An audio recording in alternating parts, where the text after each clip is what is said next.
I enjoy the whole process. I enjoy the ink I choose. I enjoy the note card I choose. I even enjoy the stamp I choose.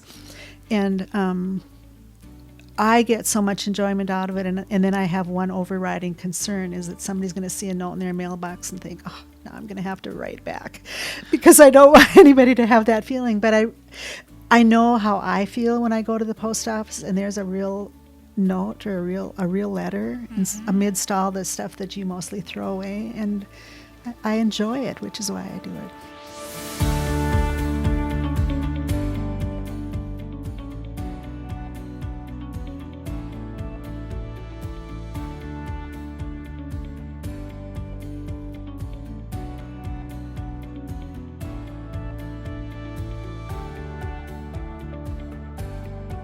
I am so pleased today to introduce Pam Vukelic as our guest. Thanks for being here today, Pam. It's my privilege. I look forward to visiting with you. Thank you. Now, Pam is retired. How long have you been retired from teaching? I only retired in May of last year, so less than a year ago I retired. But my last 4 years of teaching were teaching online, and what that turned out to be was a really nice transition out of the classroom because I didn't miss a building as I left. I didn't kind of miss close colleagues that I would spend every day with because that had all been phased out gradually in the preceding years. Okay. Wasn't something I planned and had thought of earlier, but it really worked out nicely. And so you taught in Bismarck primarily?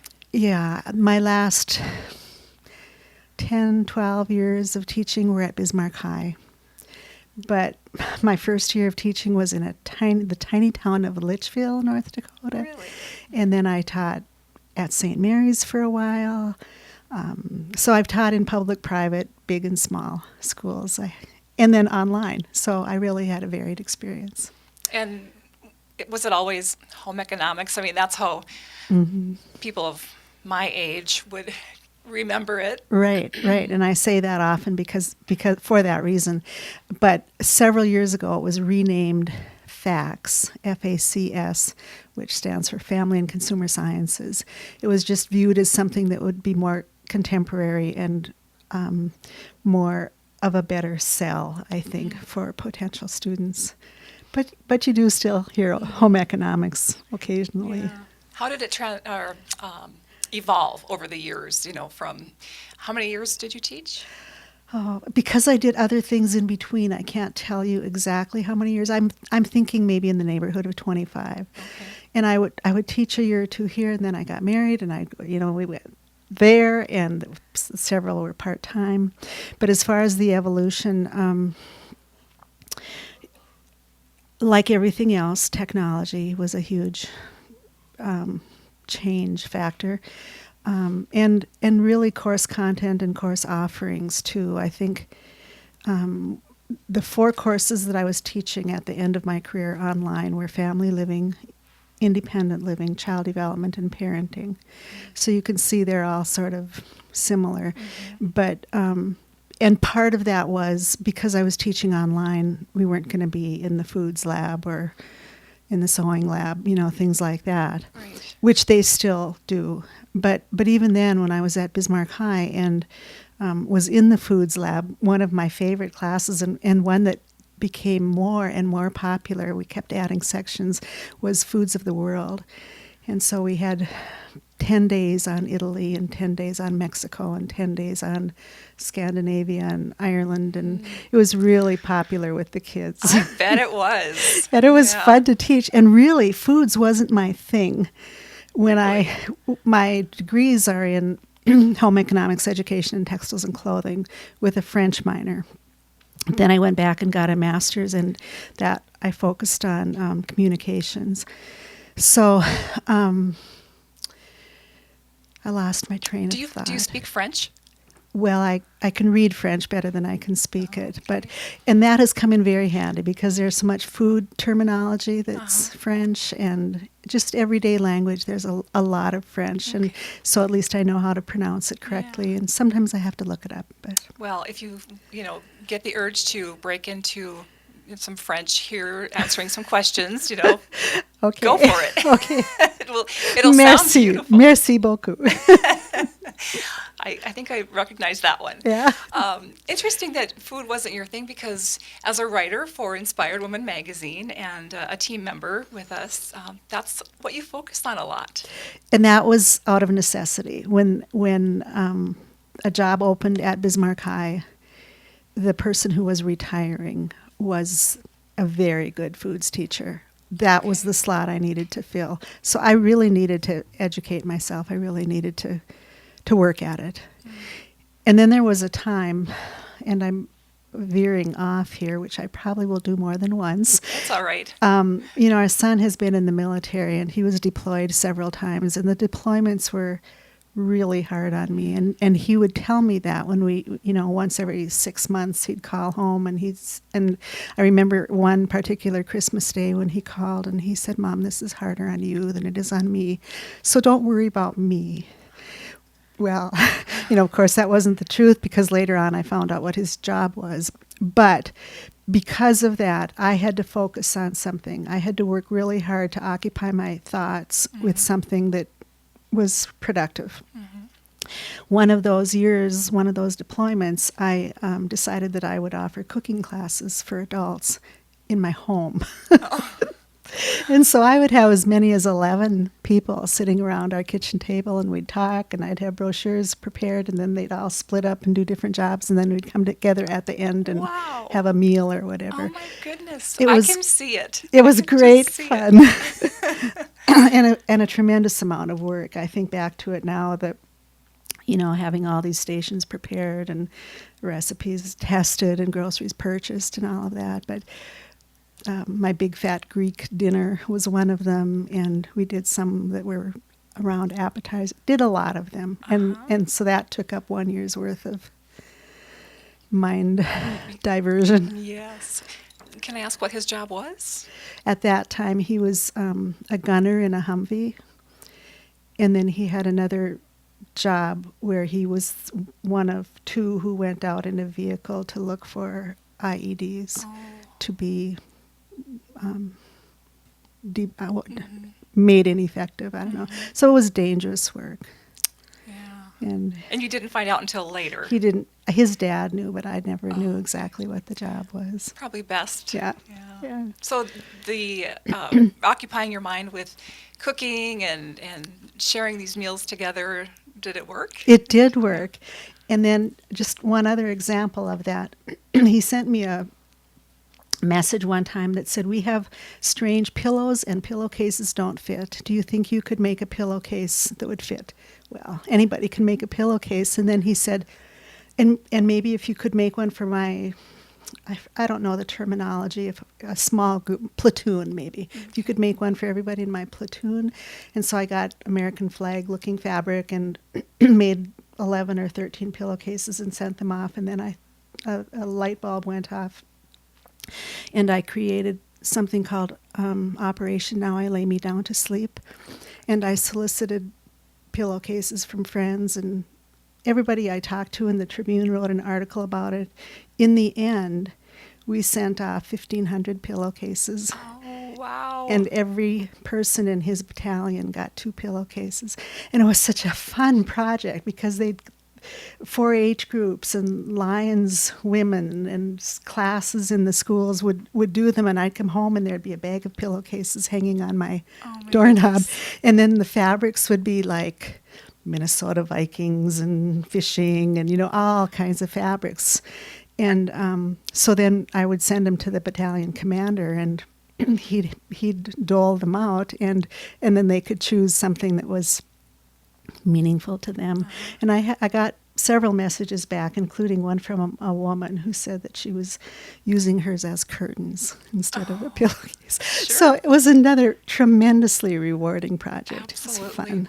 That's one of the things that I admire so much about you, Pam, is that you notice, where there's a need, or, even with your grandchildren, you sewed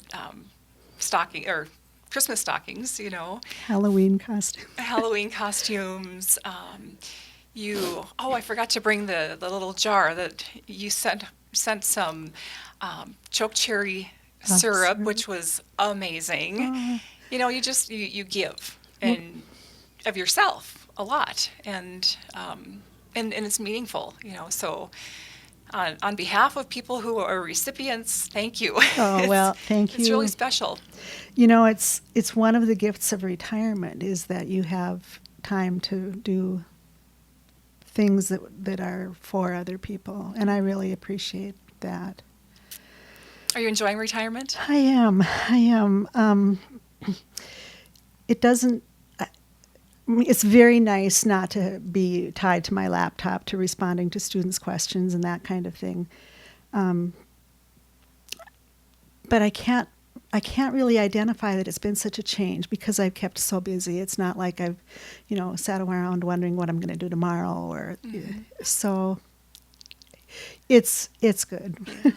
I know you spend some of your retirement time, and at the villages in Florida, and I always think of the commercial that it's kind of I don't want to sing it, but the villages in Florida. So. Yeah.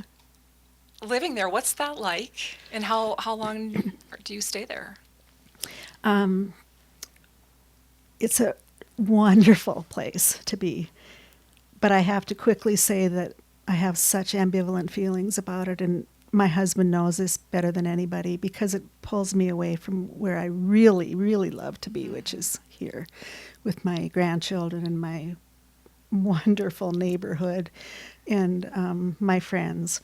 But the villages are described as an active adult community.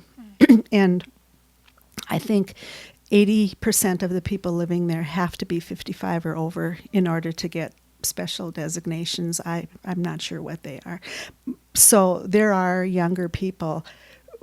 I would say that Jim and I are on the younger end of things, which is kind of a nice place to be too. But when I'm trying to describe what the villages are to people, I tell them usually that it's like a three-legged stool. One of the legs is continuing education, and one of them is physical activity, and the third one is philanthropy. The people who live in the villages, and many of them live there full-time, that's their only home, are the most giving people I know. I suppose a big part of it is that they're retired and they have time, but they do huge things for all kinds of groups, tutors for kids and the local schools, which are, the schools in the periphery, which tend to be very poor. And so you have people like a retired elementary principal who will go into a school and do tutoring. And so there's a wealth of talent, and they're so willing to share it. Also, the people who live in the villages are from a very broad socioeconomic spectrum. So you've got people living there in multi-million-dollar houses, and then the first part of it was a trailer court area, and there are people living there. So you a heavy population of retired military. And you can be sitting at the same table with a retired brain surgeon and a police officer and a truck driver. I mean, it's just varied. And one thing about being in Florida, as opposed to being like in Arizona, which many North Dakotans choose to do, is that the bulk of the population there is from the eastern part of the country. So the people who we met and the new friends we've made have backgrounds that are very dissimilar from ours. I think in Arizona it's a lot of North Dakotans or South Dakotans, and I think it's a more homogeneous population down there. So we have learned so much from these people. Yeah. Well, and some of the articles that you've written have been about what you've learned. Right. Different food cultures and, Yep. and things like traditions. Yep. Like that. Yep, and I learned so much from visiting with them. One of my immediate neighbors is grew up in Denmark her first 20 or so years, and when she got married then became an American citizen. She still has a very strong accent, and she's very interesting, and we have bonded over our Scandinavian heritage. And so she's 10 years older than I am, but we're really good friends. My neighbor to the immediate right is an Italian woman from Boston whose husband was a butcher in Faneuil Hall. Just interesting people. I bet. And do you get guests visiting you? We do. Our most recent guests came and stayed with us for a week, and they were Fili and Gunnar, and they live in Oslo, Norway. And Gunnar is my cousin, and of course Fili is his wife, who's from Germany. But we have become very good friends with them, and they came to tell us, or when they first came, Fili said, we told our friends in Norway that we're coming to try out retirement. They're 10 years younger than we are, and so they're not at retirement age yet. And we had provided them with a long list of possible activities, places to go, that kind of thing. And the thing that really struck Fili's fancy was line dancing. Really? Which is something that Jim has really enjoyed. And I don't. So he goes off alone. But when the two of them came and spent the week with us, Fili and Jim went to several line dancing clubs, classes, danced on one of the 3 town squares, and including one morning at 7:30, Fili and Jim left our house to go to a place where they were offering basic instruction in basic line dancing steps. And so I was reminding Fili when they left, I said, well, now when you tell your friends about how retirement is in the villages, she would say, okay, the villages. Sure. I said, be sure you tell them that they start line dancing at 7:30 in the morning. And I mean, it's just how it is. And then one day we rented Segways in a neighboring town, and they love that. And then another day, I was telling my Zentangle instructor that I wasn't going to be able to be there that day because we had guests, and she said, bring her. Well, so I did. And Fili she's an intellect. She is not at all interested in knitting or any kind of stitchery or even anything in the kitchen. Gunnar is really a better cook than she is, I think, and I hope she doesn't listen to this podcast. She's delightful to be around, and so I'm thinking, this Zentangle thing is something that she'll be interested in knowing what it is. And oh my gosh, she loved it. And so when we were taking them to the airport that night that they were leaving from Orlando, she said, and I learned 3 new things. I learned line dance, and I learned Segway driving, and I learned Zentangle. Oh. And so it was a great visit. When Fili and Jim were off line dancing, that made it a chance for Gunnar and I to be together. And we sat down and wrote out his family tree, or the family tree from his side of the family, back to the 1700s. Oh my goodness. And of course, that generates conversation. Oh, this was Marta, and Marta was like this. And so it worked out. That's amazing. Yeah. So what's your connection to Gunnar and Fili? Yeah. Oh, it's one of the happy stories of my life. When I was teaching at Larimore, I had the opportunity to go to Norway for 2 months in the summer. Mm-hmm.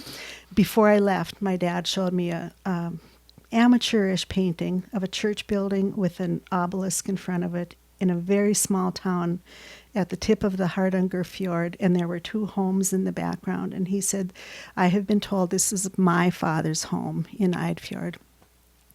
So when I was there working a little bit at a tourist hotel in Norway, one day when I had 3 days off, I managed to get to this town. I should back up and say that my dad's sister said Eidfjord is not the right town. But he'd showed me this painting, and when I came into town on a bus and I looked out the window, there was that church with the obelisk. I got to my pension hotel and I said to the lady, do you know my name? My maiden name was Legerai. And this is a town of maybe 700 people. And she said, oh, many with that name. When I got up the next morning, she said, Oddmund, my husband, will take you to your grandfather's house. Eventually, a younger woman, so Ragnabu lived there, and she spoke very little English. She was elderly, but she had her daughter-in-law come over, and her daughter-in-law said to me, we'd like you to come with us. We want to introduce you to Tante Brita. And I said, well, I know what Tante means, and I have no aunts here, but let's go meet her. Turns out Tante Brita was my father's half-sister. And then Gunnar is her grandson. Okay. Well, this was my grandfather's daughter, and so then then I waited until I got home to unload this whole story to my father, and I said, "Now do with this story what you will." And he said, "I'm going to go and meet her." And so the next summer, my whole family went back and we met her. And that was the beginning of our relationship with this whole family. Just this morning, I had a couple of messages from my sister-in-law in Arizona, and they are right now entertaining Gunnar's brother and his family. Gunnar and Feely have been here for weddings. They actually came to Las Vegas and got married. And then they came up and visited. So we're like close friends, as much as we can be distance-wise. And the last time we visited them in Oslo was 5 years ago. And at that time, Gunnar had just purchased, I suppose a couple years ago, had purchased a 36-foot sailboat. So we went sailing on the Oslo fjord for a couple of days in their sailboat. It has been the highlight of my life to make that connection with those people. And I think it's mostly because of that painting. Oh my goodness. It is a goosebump Which story. I have still hanging in my family room. Oh, wow. And just to spark that, a question, a curiosity, and then to have that trip, and, you could have just left it alone, but your curiosity kept leading you to ask questions. It was a lot of luck. I could have come into this town and stayed at the hotel on the edge of the fjord. But because Ingrid Quamsdal at the Pension Hotel took me under her wing, and then kind of the end of that story was, so I just was overwhelmed because not only did I meet Brita, but I met her sons and their children, and we're all sitting around the living room, and I do remember that Gunnar was one of those people. I went down to the dock, and I wrote and I wrote and I wrote because I had to remember everything, and then I went back to this pension hotel, and I said to Ingrid Quamsdal, "You can't imagine who I met today." And she said, "Oh, I know who you met today. It's this small town." But, had she not been willing to work to make those connections for me, who knows what would have happened. Amazing. Yeah, what a gift. It's a happy story. It's a happy story. I just saw something on TV about tours that they're selling under the theme of, now that you've traced your DNA, wouldn't you like to visit where you come from? Oh. And I thought, been there, done that. Yes. Not through the DNA thing, but... Yeah. Speaking of writing, you are probably the best note writer. I still have all the notes and cards that you oh my goodness. just drop in the mail, to say congratulations or thank you or thinking of you.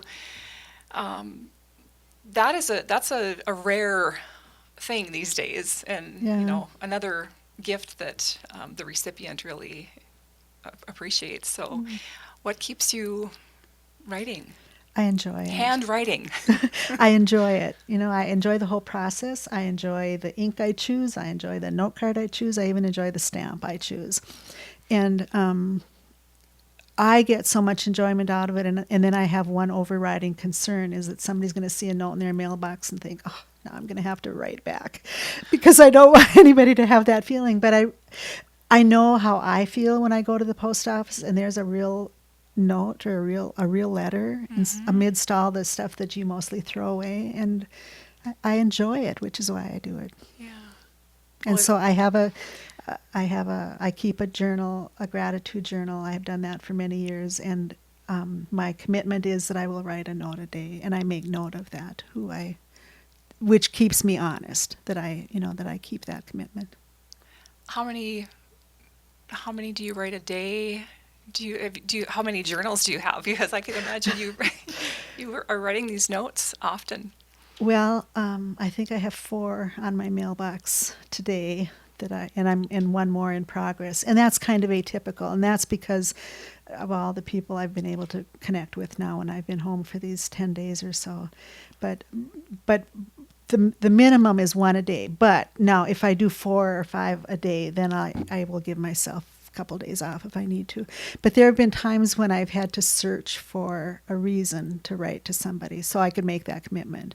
And it might be a lady a family who lives 4 houses away from me, and they really outdid themselves for Halloween decorations or something like that. Or I read something in the paper, particularly if it's a former student or somebody I know, and I can say, wow, I'm so happy that happened for you.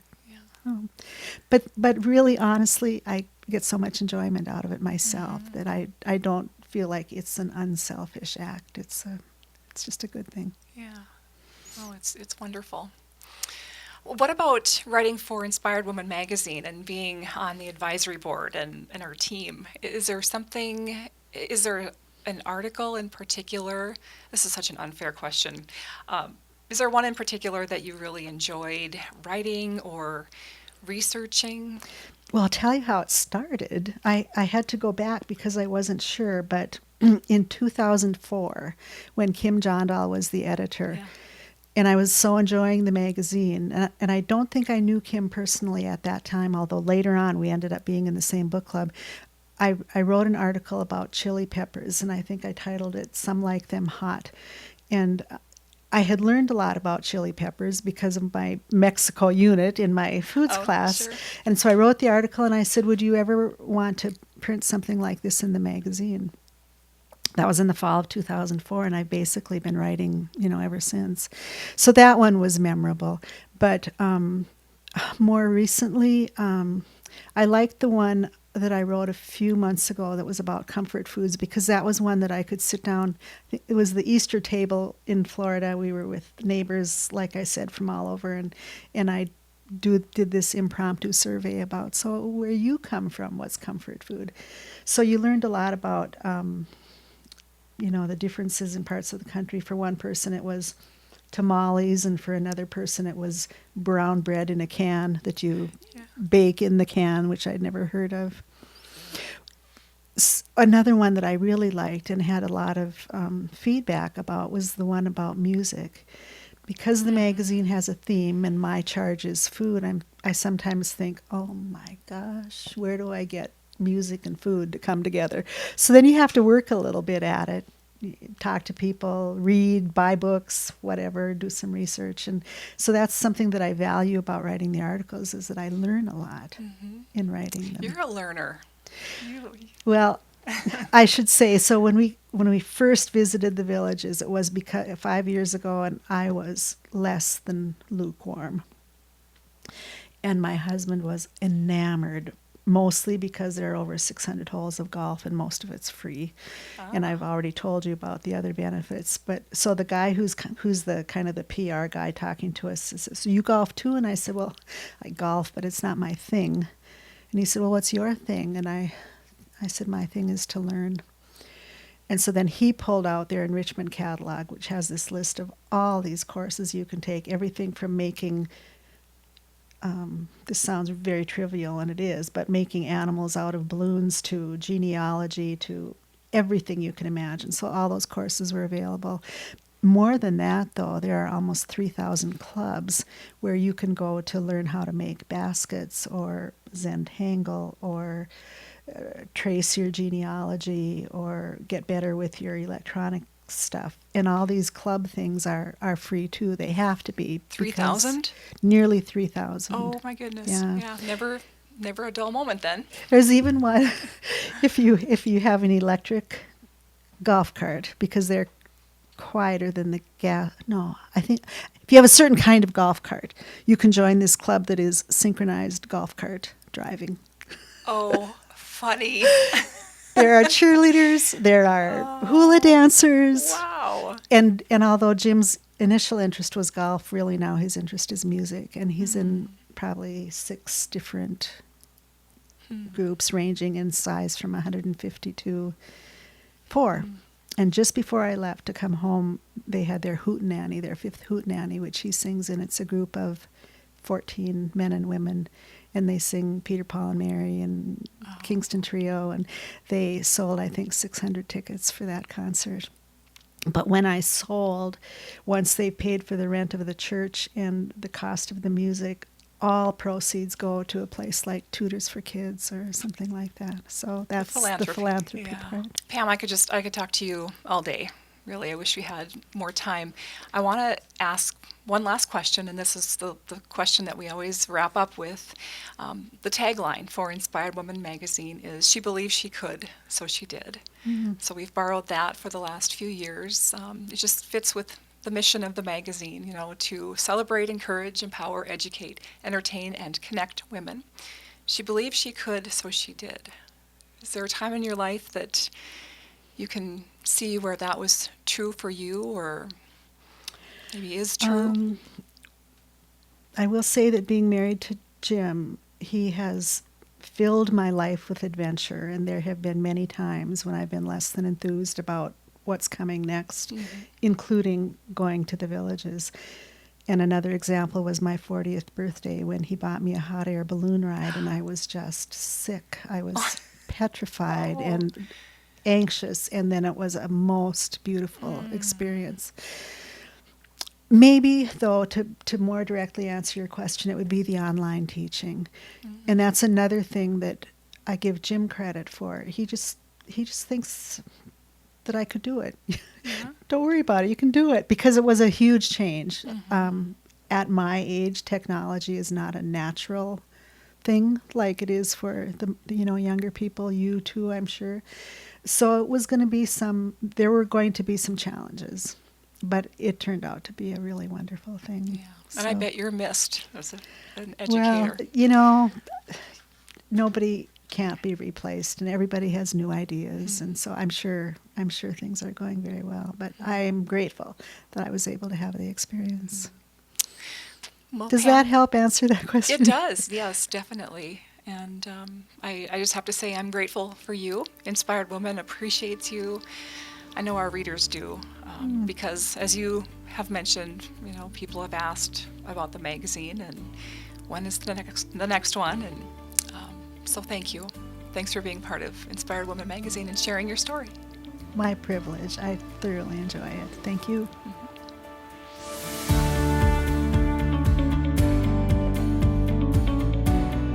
The Inspired Woman podcast is sponsored by Quantum Productions, the home of the award-winning director and cinematographer Nolan Johnson. He creates unique high-end video products throughout the Midwest. You can check him out at quantumprond.com.